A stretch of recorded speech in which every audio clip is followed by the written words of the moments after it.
Welcome back to On the Same Page. We are on Daf Lamed Tes Amud Aleph, 39a of Meseches Kiddushin.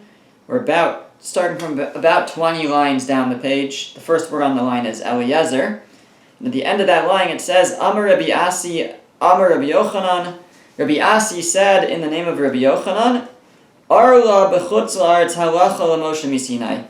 The prohibition of Arla, the prohibition to derive benefit from the fruit of a tree in its first 3 years, is a halacha l'Moshe miSinai in chutz la'aretz, outside the land. In the land of Israel, the verses are explicit that there's a prohibition of Arla. That which the prohibition applies even outside of Israel in chutz la'aretz is a halacha l'Moshe miSinai. That's a tradition passed down from Moshe at Sinai. So that was the statement of Reb Asi in the name of Rabbi Yochanan. So Amar le Reb Zera le Rabbi Asi, Rabbi Zera said to Rabbi Asi, V'hatanya, but we learned in a brisa. The brisa says, Safek arla ba'aretz aser. It's actually a Mishnah, I think. The Mishnah says that, some change it to Vatanak. We learned in a Mishnah, Safek arla ba'aretz, if there's a doubt about arla, an uncertainty if something is Arla in Eretz Yisrael, in the land of Israel, so that gets usher, it's forbidden. Like our general rule, Safek de'araisa l'chumra. If we have a Safek, an uncertainty about something that's a potential biblical de'araisa prohibition, so we go l'chumra, we forbid, we are stringent. Bisuria mutter. In Syria, which is close to Eretz Yisrael and has certain qualities that make it similar, and we might get confused. So there we wouldn't actively seek out Arla that's in doubt, but if we had it, it would be permitted. And then in the parentheses here, b'chutz la'aretz yored v'loket, and in chutz la'aretz, outside the land of Israel and outside of Syria, you can actually go and collect it yourself from the farmer, from a non-Jewish farmer, etc. As long as you don't actually see him pick it, we said, in which case there wouldn't be a doubt about whether it's Arla or not. So we see from this Mishnah that in Syria and anywhere outside the land of Israel, really, if you have Arla that there's a doubt about, that you're not sure if it's Arla or not, potential Arla is permitted. And we don't say Safek de'araisa l'chumra. We don't say that since it's de'araisa we should be stringent. So here we had that Rav Asi was saying in the name of Rabbi Yochanan, that even outside the land of Israel, Arla is prohibited on a Torah level. It's a halacha l'Moshe miSinai, but it's on a Torah level. And on the other hand, we find that when there's a doubt about the Arla, it's permitted. So how do we reconcile that? So, Ishtomem keshachada. The Gemara says that Rav Asi was silent for a moment, and then, Amar le, after he thought it through, he said the following, Ema, we can say, Kach nemar. This is how it was said. This was how the tradition was. From Moshe. Sfeika mutter. Vada aser. If there's a doubt about it, it's permitted. And if it's certain Arla, definite Arla, then it's forbidden. In other words, Rabbi Asi said, how can we reconcile this? We have, on the one hand, that we know that, or we have a tradition, right, that it's halacha l'Moshe miSinai, that Arla is forbidding outside of Israel, and it's forbidding on a Torah level, it's a halacha l'Moshe miSinai. But we also know that it's okay if it's in doubt. We have that from the Mishnah, that if there's a doubt, then it's okay. So how do you reconcile that? Says Rav Asi, it must be that was the halacha l'Moshe miSinai. That was the tradition. That even though normally we would say Safek de'araisa l'chumra, that when we have a doubt on something that's on a Torah level prohibition, it's forbidden. However, when it comes to Arla in chutz la'aretz, Arla outside the land of Israel, that was the tradition. The tradition was it's forbidding if it's definitive, if it's for sure Arla. But if it's not, then it's permitted. And you don't need to be stringent based on the doubt. It gets completely permitted when in doubt. And that's how we reconcile these ideas. Okay, the Gemara continues with another statement of Rav Asi in the name of Rabbi Yochanan. Amar Rabbi Asi, Amar Rabbi Yochanan, Lokin ala kilayim dvar Torah. a person would receive lashes for transgressing the prohibition of kilayim, of crossbreeding plants, and that's d'oraisa, that's on a Torah level, and he means even outside the land of Israel. Even in Chutz La'aretz, one will get malchus, one will get lashes, like any other active transgression, on a Torah level. It's kilayim, crossbreeding plants, mixing plants outside of Israel is forbidden even on a Torah level. Amar le Rabbi Elazar Rabbi Yossi said to him, B'ha'anan tanan, but we learn in a Mishnah, ha-kilayim edivrei sofrim, that kilayim in Chutz La'aretz, interbreeding plants, crossbreeding plants is only midivrei sofrim, it's only d'Rabbanan outside of Israel. So you're saying that it's d'oraisa and you get malchus on a Torah level. We have a Mishnah that says that it's d'Rabbanan. Says the Gemara lo kashya, it's not a contradiction. We're talking about two different types of kilayim. Kan b'kilaya karim, kan b'harkava sayilan. When the Mishnah says that it's d'Rabbanan outside of Israel, that's kilaya karim. That's planting near a vineyard, planting wheat near a vineyard. That's, which in Israel is a Torah prohibition. Outside of Israel, that's a rabbinic prohibition. And when do we say that it's a Torah prohibition, even outside of Israel? That's beharkava sa'ilan. That is grafting a tree. If you take one species of tree and you direct its branch into another tree, you graft them together. So that's forbidding when it's two different species outside of Israel on a Torah level, even outside of Israel. Where do we find that that's a Torah transgression? Kiddushin. Like the teaching of Shmuel, Amar Shmuel, that Shmuel said, that the pasuk says, in Sefer Vayikra, Parak Yotes, it says, Es chukosai tishmaru. You should guard my statutes. Now, this, and then it goes on to say, you should not interbreed animals, and you should not plant your field interbred. So Shmuel takes note of the language here, Es chukosai tishmaru, you should guard my statutes. See, normally, it says something more like, Ushmartem es chukosai, you should guard my chukim. Here it puts the chukim first. It says, my statutes you should guard. Why does it say it that way? What it's telling you is, says Shmuel, is my existing statutes you should continue to keep.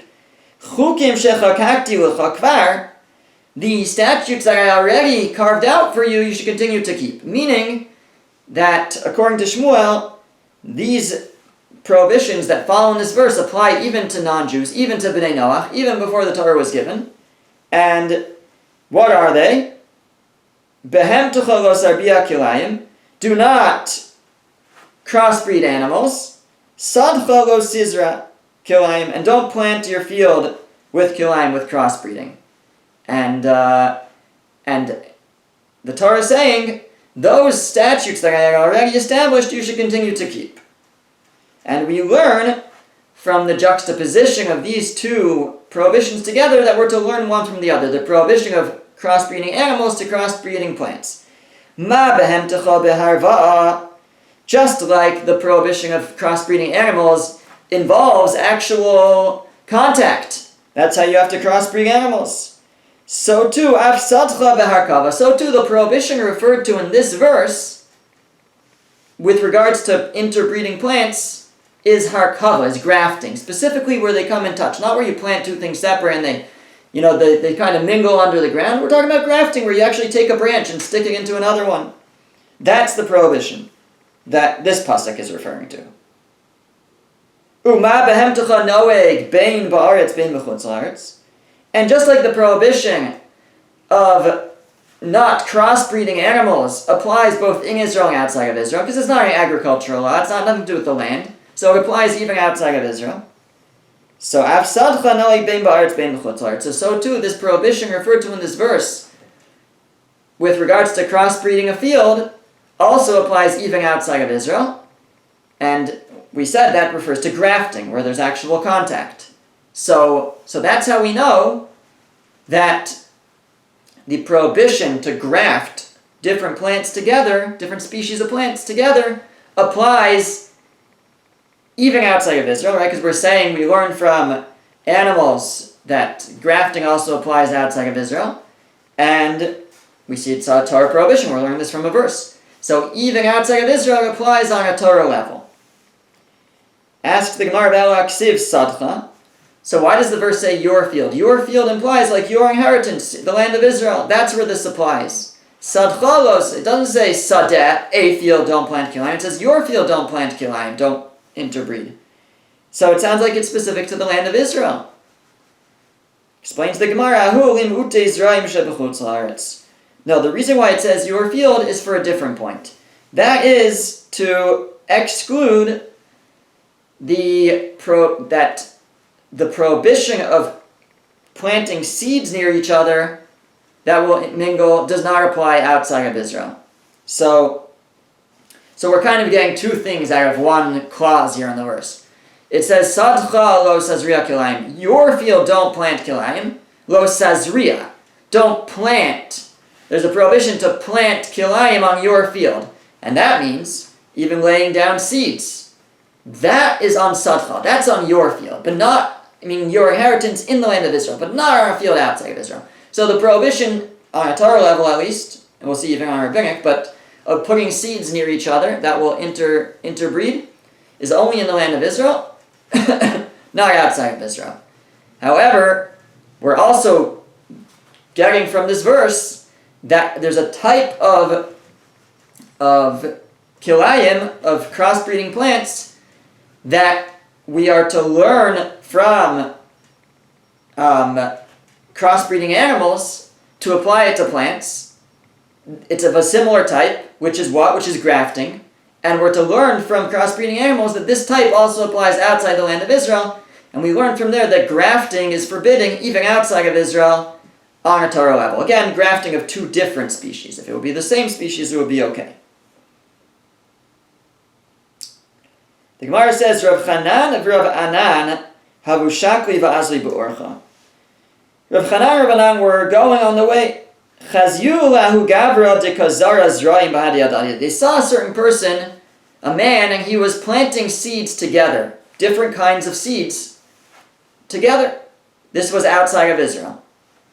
Amar le, so he said to him, it's not clear which one said, but one of these rabbis said to the other, Nesi mar nishamte, let the master put him in excommunication. He's violating a prohibition.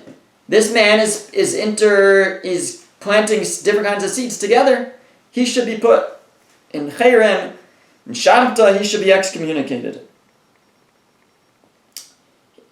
He's transgressing. The Rashi says divrei sofer, rabbinic law. So yeah, he knew this wouldn't be prohibited on a Torah level here, but he thought that it's prohibited at least on a rabbinic level outside of Israel. Amar le, so the other rabbi responded, Lo chavrisu. It's not white to you, it's not clear to you. You don't know the sugya, you don't know this topic well enough. Planting seeds together outside of Israel is actually permitted. There's no prohibition to take different kinds of seeds and put them together. So there's no need to put this man in cherem, to excommunicate him. He's not doing anything wrong. Then they saw a man, and he was planting wheat and barley near a vineyard.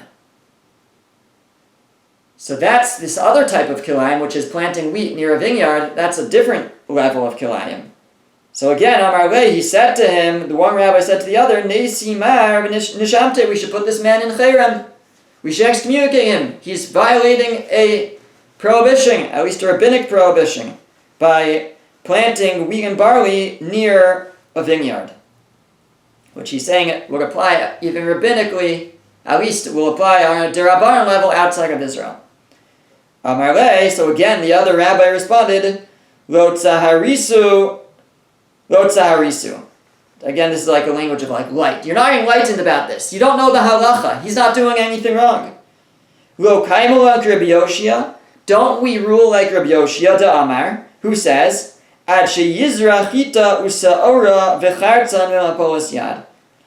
In order to transgress the biblical prohibition of kilaya karim, of planting near a vineyard, it has to be that you plant all of it at the same time. That you plant the wheat and or the barley and the vineyard at the same time, b'mapolas yad, in one shot, with one toss of the seeds. That's where the biblical prohibition applies in the land of Israel. So he's saying that's not what he's doing. There's an existing vineyard. He's just planting wheat nearby. If we were in the land of Israel, this would not be a biblical prohibition. It might be a rabbinic prohibition, but it would not be the biblical prohibition. But we're not in the land of Israel. And here, outside the land of Israel, there's no gezerah, since this would not constitute a biblical transgression in the land of Israel. So here, outside the land of Israel, we're not even going to forbid it midrabanan. We'll only forbid midrabanan, that which is forbidden midoraisa in Israel. So since this is okay in Israel, at least on a doraisa level, so then here, outside of Israel, we're not going to forbid it at all. So it's okay that he's planting wheat or barley near an existing vineyard. The only problem would be to plant them at the same time. Rav Yosef ma'ariv bizrani v'zara. Rav Yosef was mixing seeds, different kinds, and planting them together. Amar le Abaye, Abaye said to him, to his Rebbe, V'hanan tanara kilayim midivrei sofrim. But didn't we learn in the Mishnah that kilayim is forbidding midrabanan?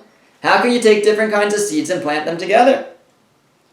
Amar le, so he said to him, Lo kashya, that's not a question.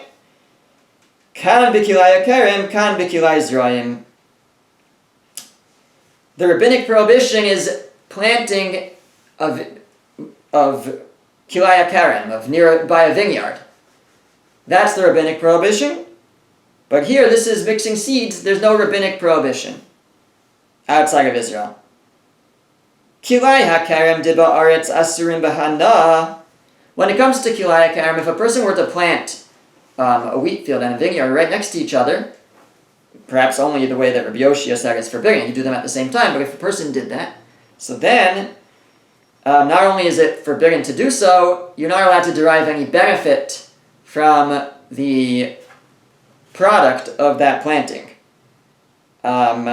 So, kilayim, mixed breeding in the case of planting near a vineyard, diba aretz asurim bahana, which in Israel would not only be forbidden to do, but would be forbidden to derive any benefit. B'chutz la'aretz nami gazru b'hu rabbanan. That the rabbis make a decree that you can't do that outside of Israel either. You're not allowed to plant kilaya karim midrabanan outside of Israel, even outside of Israel. But kilaya zrayim, but the planting of seeds, diba aretz la'asiri ba'ana. In Israel, it's not forbidden to derive benefit from it. It's forbidden to do it in Israel. You're not allowed to take different kinds of seeds and plant them together.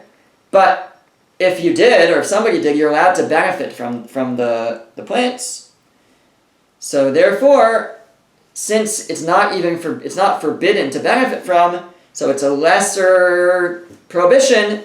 B'chutz la'aretz nam yugo gazru b'hu rabbanan. So they didn't forbid it at all in the land outside the land of Israel. They even allow you to plant it outside of Israel. Since it's a lesser degree of stringency, in Israel you're not allowed to plant it, but you could derive benefit from it. So outside of Israel we even allow you to plant it. So, so just to, I guess, quickly summarize what we've said about kilayim so far. So we said that grafting is forbidding midoraisa both in Israel and outside of Israel. Grafting is where you take a branch and you stick it into another tree and they mate, so to speak. Kilaya karim, planting near a vineyard. So we saw that, at least according to Rabbi Yoshia, and it seems the Gemara held this way, that to transgress the deoraisa, which it only applies in Israel, midoraisa. The Torah prohibition is only in Israel for kilaya karim. And the prohibition midoraisa is to plant at the same time. The original seeds of the vineyard and the wheat or barley, or I think other grains of the 5 grains. So that would only be midoraisa if you planted it at the same time. If you did, then it's forbidden bahana. You can't derive any benefit from it. Midrabanan, you can't do it at all, even if not at the same time in Israel. And outside of Israel, it's also forbidden to plant a wheat near a vineyard. The last type of kilayim is kilay zra'im, planting seeds near each other that are not involving grapes. So then, in Israel, it's forbidden to plant them near each other, midoraisa. But if you did, or if somebody did, you'd be allowed to derive benefit from it. And outside of Israel, it is actually permitted to plant different kinds of seeds right near each other. Hadar Amar Rav Yosef, but then Rav Yosef said, Lav milsahida amri. What I said is it doesn't seem to be true. I was planting seeds together, but now I'm not sure anymore. Because de Rav zara ginsa de be Rav, because Rav planted a garden near the base medrash so that the students could derive benefit from it. And mishari, and he did it in separate rows. Each type of seed, each type of plant, he kept separate. And this was outside of Israel. It seems that Rav held that you can't put different kinds of seeds together even outside of Israel. My taima, what's the reason? Lav mishum eruv kilayim. Wasn't he concerned about mixing kilayim, of kilay zra'im, of mixing seeds? Amar le Abaye. Abaye said, I don't think so. Bishlama iyashma inan. It would make sense if it was teaching me arba ruchos haruga ve'achas be'emtza shapir.